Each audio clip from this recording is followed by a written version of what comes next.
Durante 12 años, esta fue la primera familia de América. Esta es mi mujer, sentada a mi lado. En sus rodillas está Hannah Eleanor, nuestra nieta mayor. Después mi hija Annabel con Busi.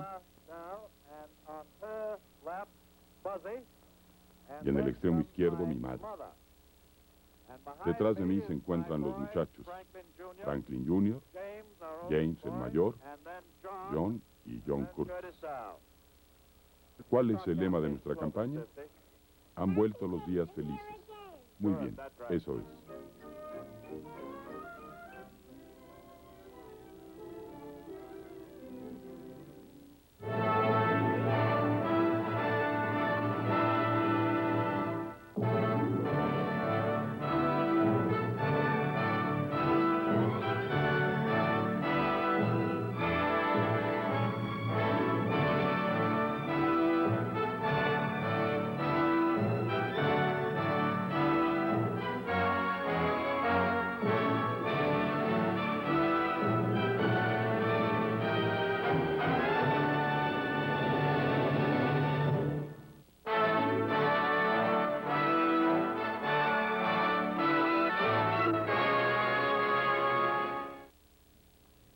En el umbral de un nuevo siglo, recordar, acercarse de alguna manera a los hombres que fueron protagonistas esenciales en la construcción de la historia del siglo XX, es revivir una de las épocas más notables de la historia humana. Conocer las ideas, los cambios sociales, los grandes descubrimientos de nuestro tiempo, el avance en todos los campos del pensamiento humano, nos permitirá ver con mayor claridad nuestro futuro cercano. Promo Líder, en su serie Líderes del siglo XX, nos invita a conocer momentos cruciales en la vida de Franklin Delano Roosevelt. 4 de marzo de 1933. Un día gris y triste, a tono con el estado de ánimo de la gente congregada en Washington para presenciar la toma de posesión de Franklin Delano Roosevelt. En plena depresión, la nación ha perdido su fe en el gobierno y en sí misma. Franklin Roosevelt sabe que este pueblo haría cualquier cosa si alguien les dijera lo que tienen que hacer. Este es un día de consagración nacional. Estoy seguro de que en este día mis compatriotas esperan que en mi discurso de entrada en la presidencia me dirija a ellos con el candor y la decisión que la presente situación de nuestro país exige.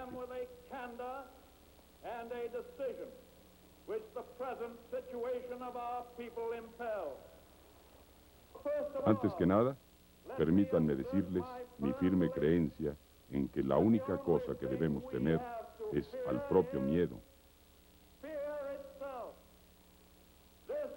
Esta nación está pidiendo acción y acción ahora. Las palabras, la confiada sonrisa del presidente abren una nueva esperanza a los cientos de miles reunidos en Washington y a millones en todo Estados Unidos. En toda la nación es aclamado como el líder de los hombres comunes. Sin embargo, en su vida, Roosevelt siempre ha estado aislado de la gente común.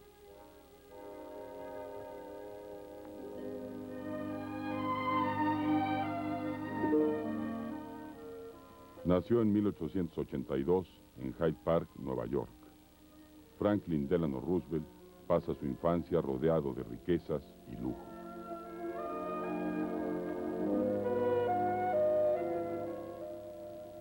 Sus padres, James y Sarah Delano Roosevelt, educan a su hijo en casa, empeñados en seguir una tradición gentil y aristocrática. A los 14 años, el joven Franklin entra en el selecto colegio Groton. Siendo un estudiante en Harvard, divide su tiempo entre los estudios y las fiestas de sociedad de Boston.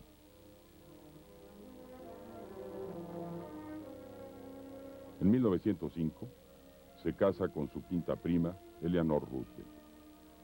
Seré subsecretario de la Armada, dice a un amigo, gobernador de Nueva York y luego presidente.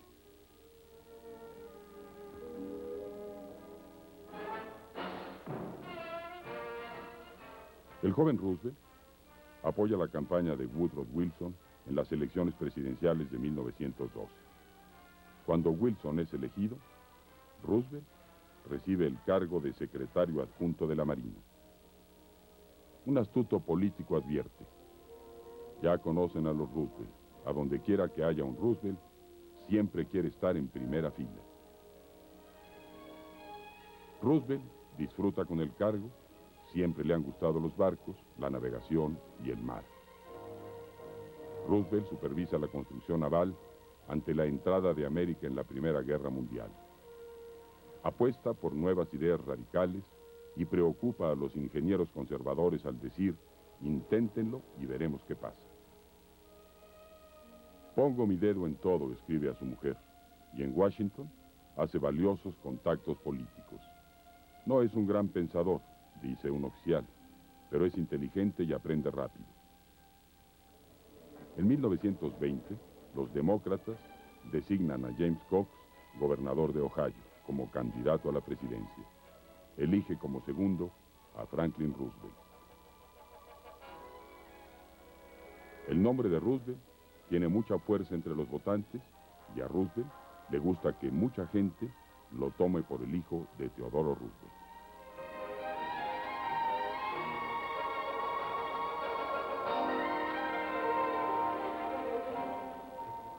En una campaña fuerte por todo el país, Roosevelt se concentra en los temas internacionales. Consigue atención, pero pocos votos.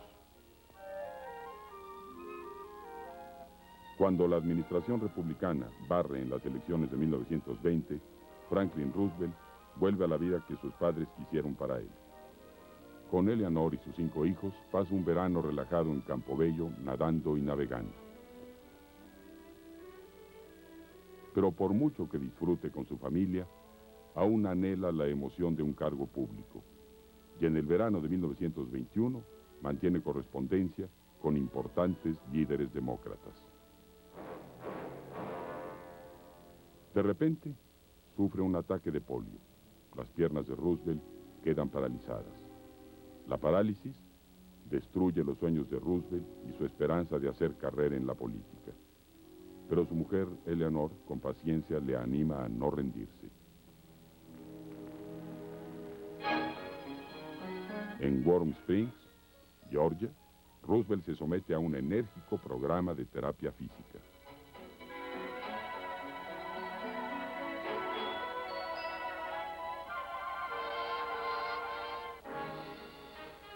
Lentamente, recobra fuerza en sus piernas y la mejora le llena de esperanza y de renovado entusiasmo. Convención Demócrata de 1928. Franklin Roosevelt hace un dramático regreso a la política. En un discurso entusiasta, presenta como candidato a la presidencia al hombre que llama el guerrero feliz, Alfred Smith. Durante la colorida campaña de Smith, Roosevelt permanece en la sombra. Está convencido de que el guerrero feliz no puede ganar. Sin embargo, en septiembre de 1928, Smith prácticamente fuerza a Roosevelt a entrar en batalla, presentándole como candidato demócrata a gobernador de Nueva York. Si tengo que tomar parte, dice Roosevelt, mejor será no preocuparse, y se entrega a una extenuante gira por todo Nueva York. 1928 es un año republicano, pero Roosevelt obtiene la victoria por escasa diferencia. El 1 de enero de 1929 ha conseguido el segundo de los objetivos que se había impuesto 20 años antes. Es nombrado gobernador del estado de Nueva York. Para Franklin Delano Roosevelt, el puesto de gobernador supone un trampolín. Creo, dice a un amigo, que podré ser candidato a la presidencia en 1932. Caballeros, es un gran honor encontrarme aquí hoy con estos distinguidos amigos y desearía poder quedarme con ustedes este verano en lugar de tener que pasarlo en la calurosa capital de este estado de Nueva York. Pero alguien opina: pensamos que no debería seguir visitándonos como gobernador. Debería venir en un cargo superior.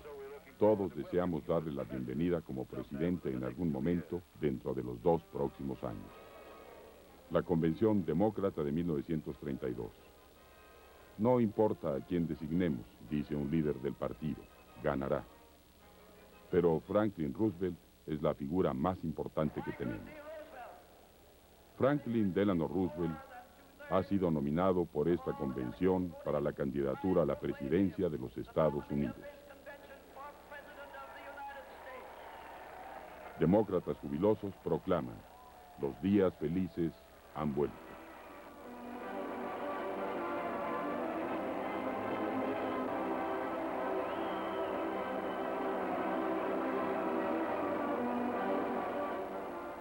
Un avión trae rápidamente a Roosevelt a la convención. Rompe así una larga tradición, apareciendo en persona para aceptar la candidatura. Me comprometo a ofrecer un nuevo programa político para el pueblo americano. Es una llamada a la acción política. Es una llamada a las armas. Dadme vuestro apoyo, no solo para ganar votos, sino para ganar esta cruzada. Estados Unidos de América para su propio pueblo.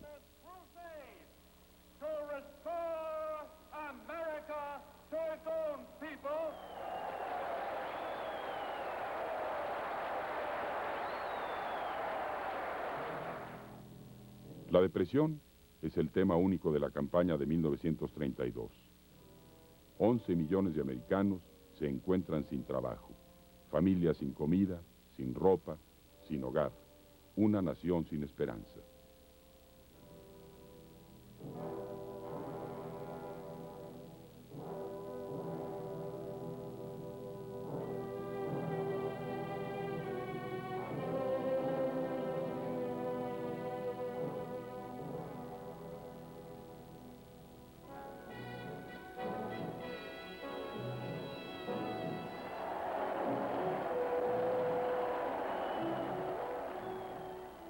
Durante la campaña, Roosevelt ataca agriamente a la administración Hoover. Seamos sinceros, ustedes y yo sabemos que el alivio inmediato de los desempleados es la primera necesidad en este momento. El actual gobierno de Washington es culpable no de no tener los medios para hacerlo, sino fundamentalmente de no tener la voluntad de hacerlo.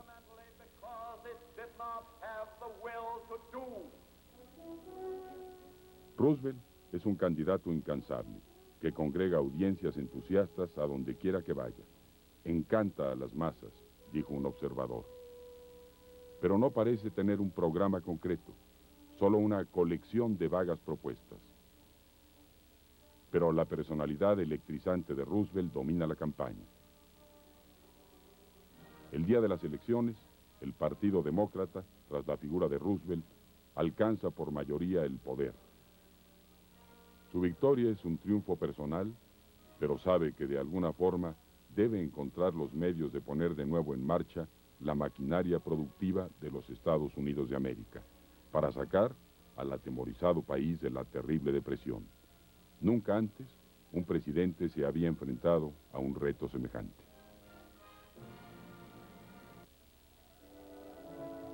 La nación, ha dicho el presidente Roosevelt, requiere acción ahora. Y con increíble rapidez el nuevo trato, el New Deal, se pone en marcha. Los bancos estaban viendo agotarse sus efectivos, liquidados por los asustados depositantes. Roosevelt cierra los bancos. Luego, presenta ante el Congreso una ley urgente sobre la banca. Roosevelt explica el significado de la nueva ley en el primero de sus discursos dirigidos a la familia en su hogar. Las vacaciones de los bancos, aunque resultan en muchos aspectos un gran inconveniente, nos proporciona la cantidad de dinero suficiente para hacer frente a la situación. Ningún banco fuerte, saneado, tiene ahora ni $1 menos que cuando cerró sus puertas. Les aseguro que es mejor para ustedes guardar su dinero en un banco reabierto que debajo del colchón.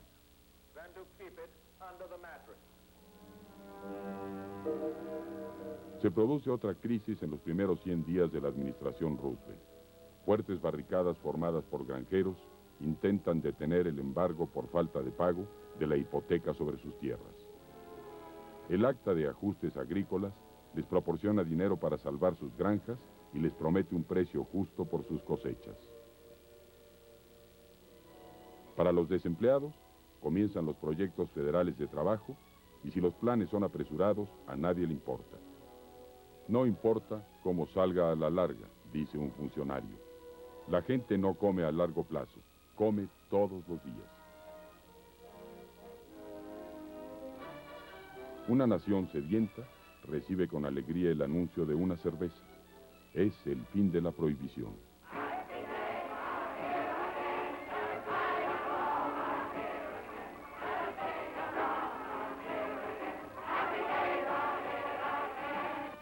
Con la creación de la ANR, Administración Nacional de Recuperación, culminan los primeros 100 días del primer mandato de Roosevelt.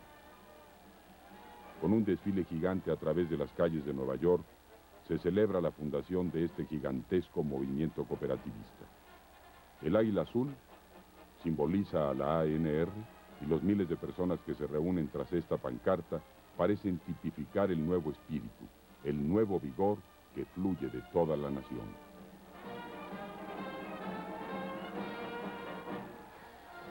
El pueblo, la prensa, incluso sus enemigos, aplauden los esfuerzos de Roosevelt.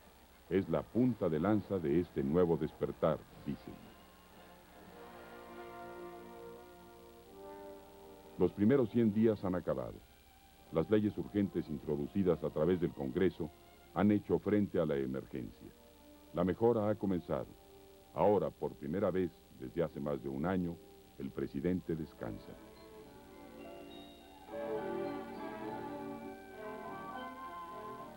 Regresa a Warm Springs, Georgia, para el Día de Acción de Gracias.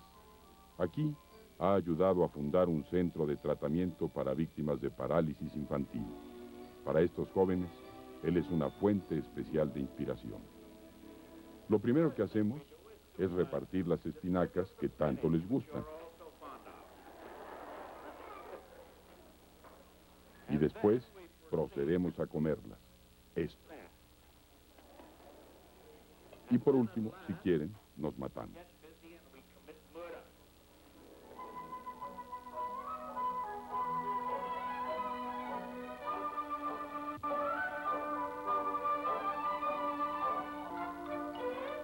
Día de elecciones, 1936.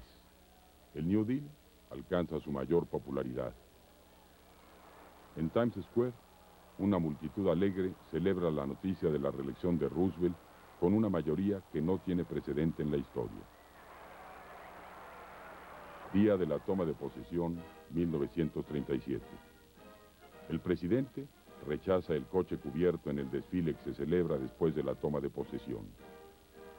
Si la gente puede aguantar la lluvia, dice, yo también. Pero cuando Roosevelt comienza su segundo mandato, la naturaleza urgente de las medidas tomadas en 1933 empieza a perseguir al presidente. La Corte Suprema decreta que acciones cruciales del New Deal, como la fundación del ANR, son inconstitucionales. Roosevelt denuncia furioso la acción de las Cortes.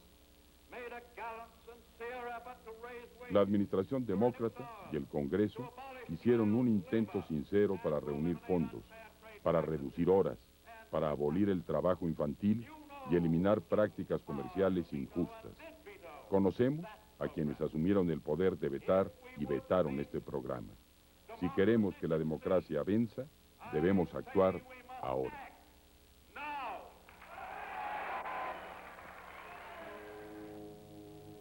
Roosevelt resuelve lavarle la cara a la Corte Suprema.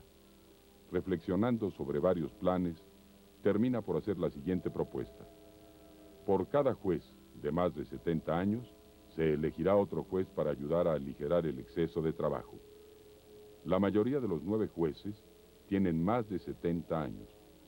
Si puede ganar esta moción a través del Congreso, podrá elegir 6 nuevos jueces para la Corte y quizá inclinar la balanza en favor de New Deal. Un Congreso controlado por demócratas se rebela contra el presidente. Los senadores debaten públicamente el tema. No voy a tomar parte en la destrucción de las restricciones y el equilibrio de la Constitución en ausencia de leyes para ese efecto.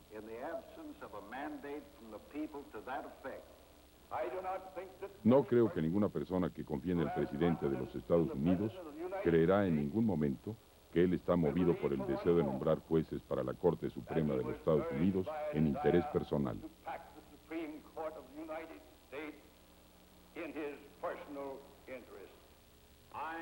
Me opongo a los nombramientos de la Corte con propósito de controlar sus decisiones constitucionales por parte del presidente o de cualquier otra persona. ¿Qué quieren decir con la palabra nombrar la Corte Suprema? Déjenme que conteste a esta pregunta con una franqueza que acabará con los malos entendidos sobre mi propósito. Si con las palabras nombrar la Corte me están acusando de querer sentar en el banco marionetas sin voluntad y poco respeto hacia las leyes para que decidan en casos específicos lo que yo quiera que decidan, yo respondo a eso que ningún presidente capacitado para su cargo lo haría, y ningún Senado de hombres honrados, capacitados para sus cargos, podrían confirmar ese tipo de elección para la Corte Suprema de los Estados Unidos.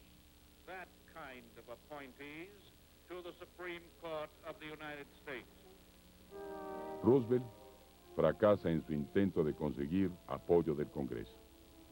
Roosevelt acepta la derrota filosóficamente. No me preocupa nada en el mundo, escribe. Es lo que le pasa a un presidente del que se dice que es un dictador sin conciencia que lleva a su país a la bancarrota. En una cena política, el presidente lanza una advertencia a los resistentes demócratas usando el acento de un político irlandés. Y si nosotros, demócratas, nos criticamos unos a otros ahora, podemos estar seguros de que para 1940 nos habremos ganado las críticas del pueblo americano para todos nosotros.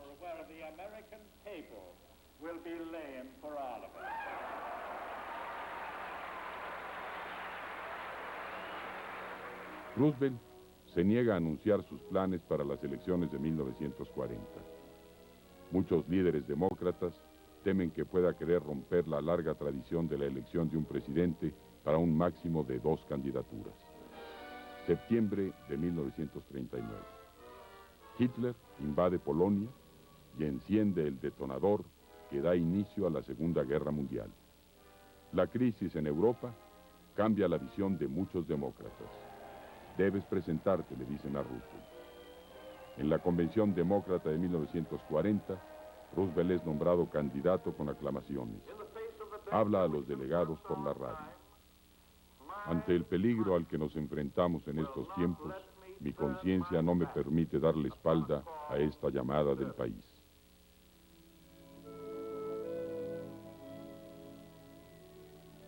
Roosevelt regresa a Hyde Park el día de las elecciones en 1940. Pasa el día con su familia en el calor de su hogar.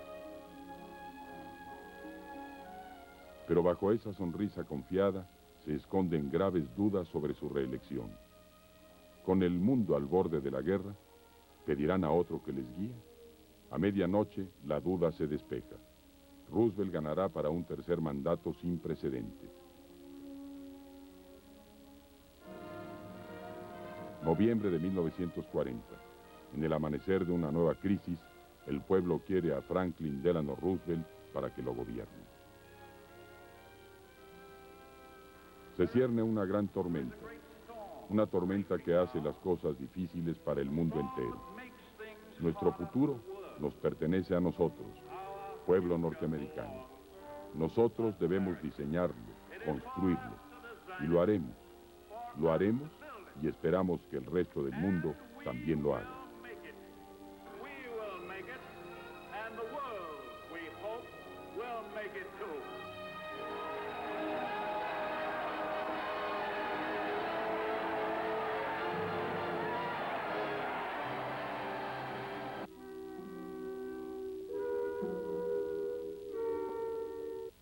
Primavera de 1940. Franklin Roosevelt está agotado, necesita descansar. Los duros años de lucha contra la depresión han cobrado su tributo. Tengo que descansar, dice un amigo. Quiero ir a casa. Pero le preocupa la guerra en Europa. Lo presionan para que acepte una nueva candidatura. No puedes dejarlo, le dice un amigo. La guerra está llegando y un día te preguntarás por qué dejaste un puesto que solo tú podías ocupar. Incapaz de decidir, Roosevelt busca evasivas durante algún tiempo. 15 de julio de 1940. La convención demócrata se reúne en Chicago. Los delegados están perplejos por el silencio de Roosevelt. Un líder del partido telegrafía a la Casa Blanca. Díganos qué debemos hacer. La convención está fracasando. Tras 2 días de confusión, el senador Alvin Barkley lee un mensaje de la Casa Blanca. El presidente nunca ha tenido, ni tiene el deseo o el propósito de continuar en el cargo, de ser el nuevo candidato o de ser nominado candidato para él mismo por esta convención.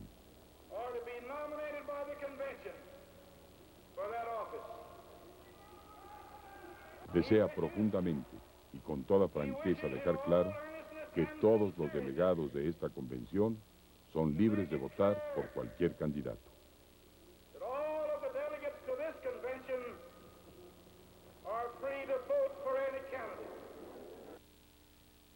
Mientras los asombrados delegados trataban de leer entre líneas, una voz gritó por los altavoces: «Queremos a Roosevelt, queremos a Roosevelt».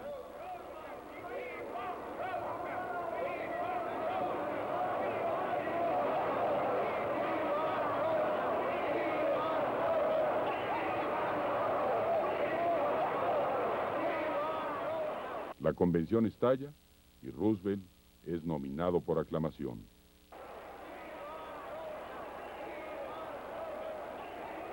Franklin Delano Roosevelt hace su discurso de aceptación por radio desde la Casa Blanca.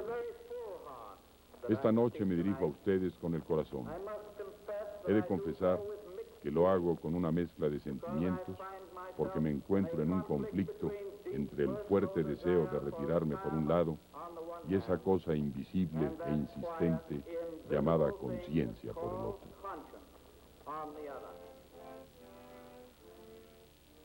Roosevelt atiende sus obligaciones oficiales durante las primeras semanas de su mandato. Espera poder tratar el tema de la guerra de forma que satisfaga a los aislacionistas y a los intervencionistas. Pero llegan noticias terribles de Europa. El embajador inglés trae una súplica de auxilio del primer ministro Winston Churchill. Hitler está reuniendo tropas en Francia para la invasión de Inglaterra. Roosevelt toma una decisión crucial. El 3 de septiembre de 1940, Roosevelt asombra a la nación con el anuncio de la donación de 50 destructores a la Armada Británica. Ha actuado sin consultar al Congreso. Los líderes demócratas están convencidos de que Roosevelt ha cometido su suicidio político. Wendell Willkie, el candidato presidencial por los republicanos, critica duramente a Roosevelt. Califica la acción del presidente como la más dictatorial y arbitraria en la historia de los presidentes de los Estados Unidos. Roosevelt reacciona ante el ataque de Willkie. Le dice a un colaborador: «Voy a pelear como un loco. Considero un deber público responder a las calumnias con hechos. No quiero decir que encuentre en ello un deber desagradable».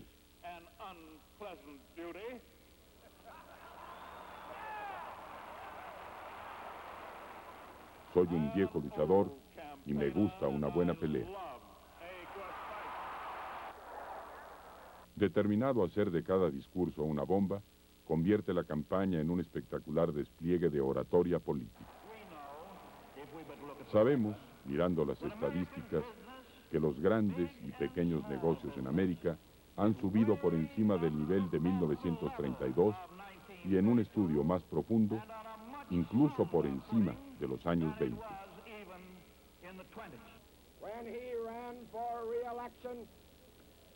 Cuando se presentó a las últimas elecciones, hace 4 años, había en Norteamérica 9.400.000 desempleados. Hoy hay 9.600.000.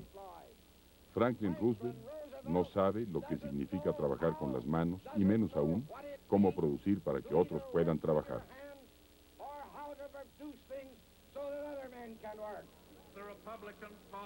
La verdad simple y llana es que el Partido Republicano, a través de su líder, hizo política con la defensa de los Estados Unidos en 1938 y en 1939, y están haciendo política hoy con la seguridad nacional norteamericana. Su promesa de mantener a nuestros hijos lejos de las guerras en el extranjero no es más válida que su promesa de equilibrar el presupuesto.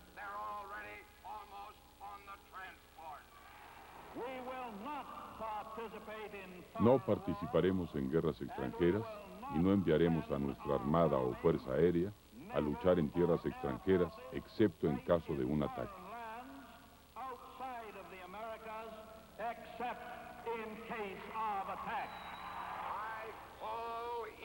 Les pido a ustedes que se unan a esta causa, la causa más noble que jamás se ha presentado a un pueblo libre. Unidos todos, no podemos perder. Debemos ganar. Debemos ganar.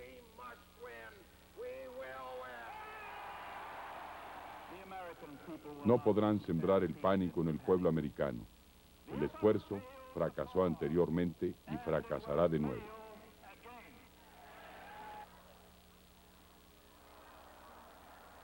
El día de la elección, Franklin Roosevelt se convierte en el primer presidente americano elegido para un tercer mandato. Toma de posesión, 1941. Roosevelt asume las preocupaciones y las cargas de una nación al borde de la guerra. Roosevelt no se hace ilusiones. Está convencido de que dentro de los próximos 4 años, los Estados Unidos tendrán que luchar. Miles de hombres son reclutados por el ejército bajo un nuevo servicio militar selectivo. Los jóvenes reclutas pelean en simulacros de batallas con armas de fogueo. Los Estados Unidos no están preparados para la guerra. En Washington, los intervencionistas cercan la Casa Blanca y los aislacionistas los cercan a ellos. En otoño de 1941, Roosevelt había hecho todo lo posible por preparar al país para el conflicto que sabía inevitable. Sus manos están atadas, escribió un periodista. La iniciativa es de los enemigos. Si tiene que haber guerra, tendrán que empezarla ellos.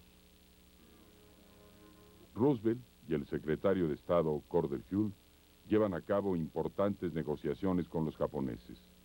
Solicitan que Japón detenga su agresión contra China, pero los diplomáticos japoneses no manifiestan las intenciones de su gobierno.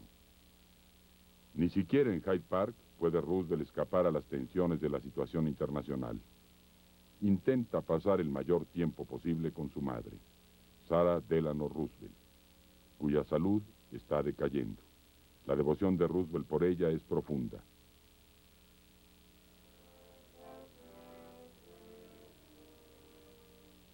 En septiembre, Sarah Roosevelt muere.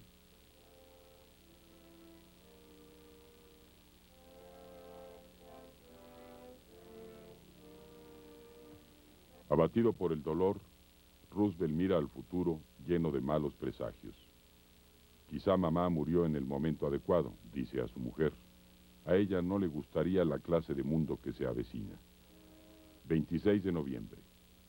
Un enviado especial japonés y el embajador Nomura salen del Departamento de Estado con una última proposición americana de paz. Rechazan cualquier comentario sobre dicha proposición. Ya han sido informados confidencialmente por el gobierno de que la guerra no podrá evitarse. Domingo 7 de diciembre de 1941. Cordell Hull corre a la Casa Blanca. Han llegado noticias estremecedoras a Washington. Los japoneses han atacado Pearl Harbor. 8 de diciembre. La multitud se reúne frente al Capitolio en Washington. Esperan la llegada del presidente para asistir a una sesión urgente del Congreso. Una vez más, acuden a Franklin Roosevelt en busca de confianza y seguridad. Las dudas de Roosevelt y su incertidumbre han desaparecido. Por fin puede actuar. Pido al Congreso que a causa del cobarde ataque japonés el domingo 7 de diciembre de 1941, sin provocación de nuestra parte,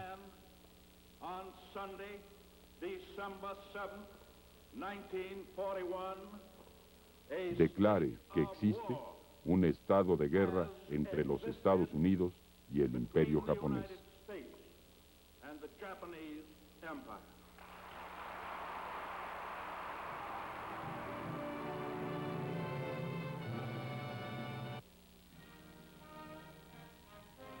Diciembre de 1941.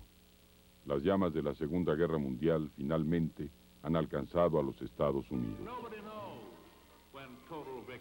Nadie sabe cuándo llegará la victoria definitiva, pero todos sabemos que cuanto más luchemos ahora, cuanto más fuerte golpemos al enemigo, más corta será la guerra y menos los sacrificios.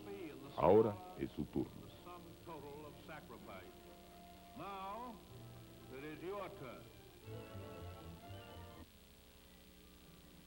Roosevelt encabeza la mayor movilización de la historia de Norteamérica. En un año, las plantas de defensa de los Estados Unidos alcanzan niveles que los expertos habían estimado imposibles. Teherán, noviembre de 1943. Roosevelt asiste a su primera reunión con Churchill y Stalin. Roosevelt está determinado a ganar la amistad de Stalin. Piensa que Stalin, un duro veterano sin ninguna diplomacia, cambiará sus modos cuando trate con la buena voluntad norteamericana. No se preocupen por Stalin, les dice a sus asesores. Yo sé cómo manejar a esa águila vieja. En Teherán se toman dos decisiones cruciales. Los aliados occidentales invadirán Francia la primavera siguiente y Stalin lanzará una nueva ofensiva desde el este. Roosevelt regresa a pasar la Navidad en Hyde Park. Posa con sus hijos y nietos en una escena que recuerda la felicidad de los días anteriores a la guerra. Ahora ve poco a su familia. Sus hijos sirven en las Fuerzas Armadas. Su mujer, Eleanor, está ocupada en los trabajos de guerra. La mayor parte del año, la casa familiar de Hyde Park permanece desierta. En verano de 1944, los demócratas se reúnen en Chicago para elegir el nuevo candidato presidencial. No hay duda de quién será. Presento ante esta convención, como candidato presidencial de los Estados Unidos, a un hombre dotado de la fuerza intelectual de Thomas Jefferson, del coraje de Andrew Jackson, de la fe y la paciencia de Abraham Lincoln, de la acentuada integridad de Grover Cleveland y la ambición de saber de Woodrow Wilson. Franklin Delano Roosevelt. Thomas Dewey, el candidato republicano, encabeza una enérgica campaña. La presidencia, dicen los republicanos, es trabajo para un hombre más joven. El orgullo de Roosevelt está herido. Se esfuerza innecesariamente durante su breve campaña. En Nueva York, recorre 75 kilómetros por toda la ciudad en coche descubierto, a pesar del frío y la lluvia. Roosevelt pronuncia pocos discursos, pero cuando lo hace, les da el viejo acento Roosevelt. Esos líderes republicanos se han deshecho en burlas despreciables, que me atacan a mí, a mi mujer y a mis hijos. Ahora, no contentos con eso, también incluyen a mi perro Falla.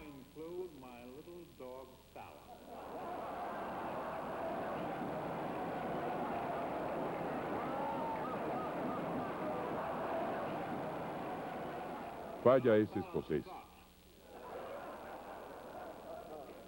Y siendo escocés, al enterarse de que los escritores de ficción republicanos dentro y fuera del Congreso han creado una historia en la que yo le dejaba en la isla Luciana, y después enviaba un destructor a buscarle a cuenta del dinero de los contribuyentes con un costo de 2, 3, 6 o 20 millones de dólares, su alma escocesa se enfureció.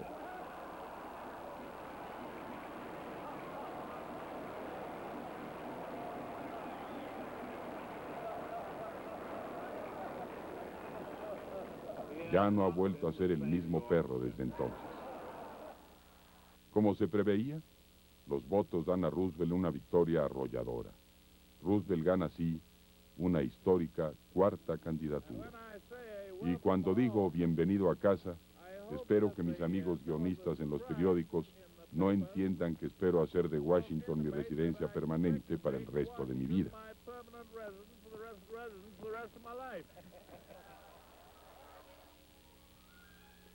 Un Roosevelt diferente comienza su 30 aniversario en la Casa Blanca. Su vitalidad mengua. Tiene fuertes catarros que duran meses. La débil salud de Roosevelt es evidente incluso en los noticiarios. El equipo de prensa de la Casa Blanca prueba efectos especiales de luz para ocultar su apariencia cansada. Señor presidente, todo el perfil a la izquierda. Un poco más. Gracias. El agotamiento oculta la personalidad mágica de Roosevelt. ¿Puedo seguir mirando? No, queremos que mire aquí, si es tan amable. ¿Puede mirar hacia aquí un poco más?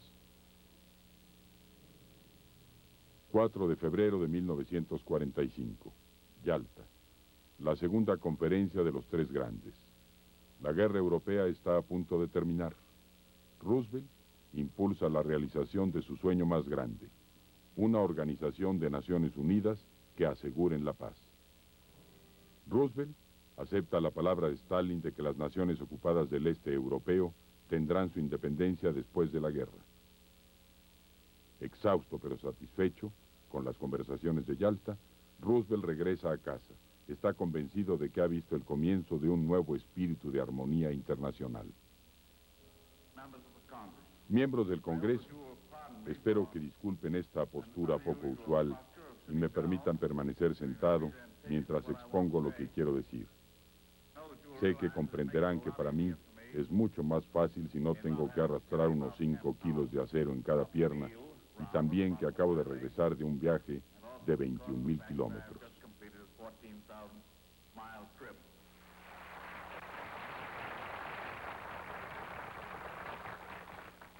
Hemos pasado varios días discutiendo los acontecimientos actuales. Hemos negociado libre y francamente sobre la mesa. Al final de cada punto, alcanzamos un acuerdo unánime y lo que es más importante, incluso que un acuerdo de palabra, alcanzamos una uniformidad de ideas y métodos para las relaciones entre nuestros países.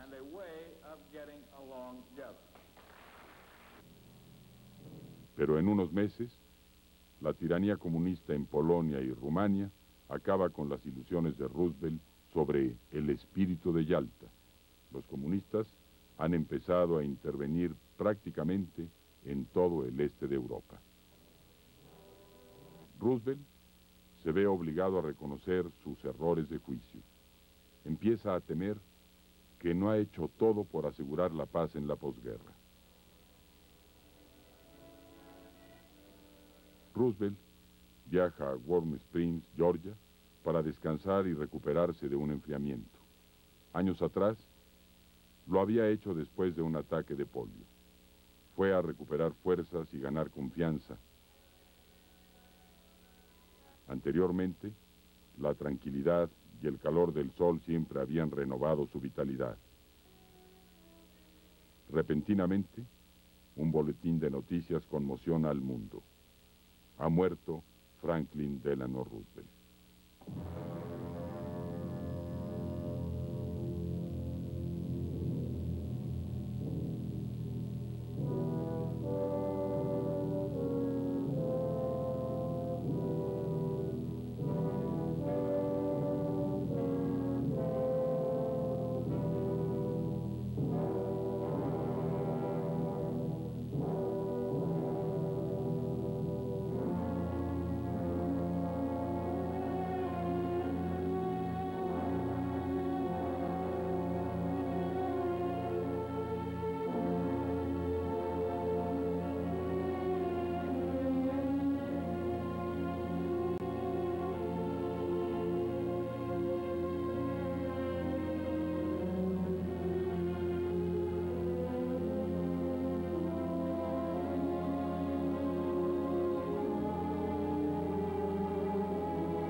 Ese día, Winston Churchill dijo: morir en la cumbre de su carrera, en el momento álgido de su vida, universalmente honrado y admirado, es un destino no poco envidiable.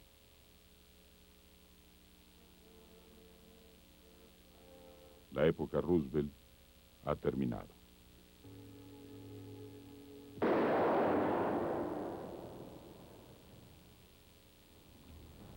Roosevelt murió en Warm Springs de una hemorragia cerebral el 12 de abril de 1945. Fue sin duda uno de los hombres que al paso de los años ha permanecido como figura primordial en la historia de los Estados Unidos de Norteamérica. Enumerar las acciones emprendidas por él durante su conducción al frente de la presidencia sería por demás largo, y más aún, analizar sus acciones. Como epílogo citaré para ustedes unas palabras de Arthur M. Schlesinger Jr. Elegido candidato a la presidencia por el Partido Demócrata, comprometió a quienes lo sostenían y se comprometió a sí mismo a ofrecer un New Deal, un nuevo trato al pueblo norteamericano. Sin ser propiamente una revolución, el New Deal significó un cambio, la iniciación de un fecundo periodo de reformas económicas y sociales que elevaron a un nivel nunca antes alcanzado a las fuerzas progresistas y democráticas de los Estados Unidos. Y el motor de esa política fue Franklin Delano Roosevelt y su enérgico empeño reformador. Espero que este acercamiento, esta semblanza de uno de los personajes relevantes en la historia del siglo XX, haya despertado en ustedes el interés por saber más sobre los grandes momentos de la historia de nuestro tiempo.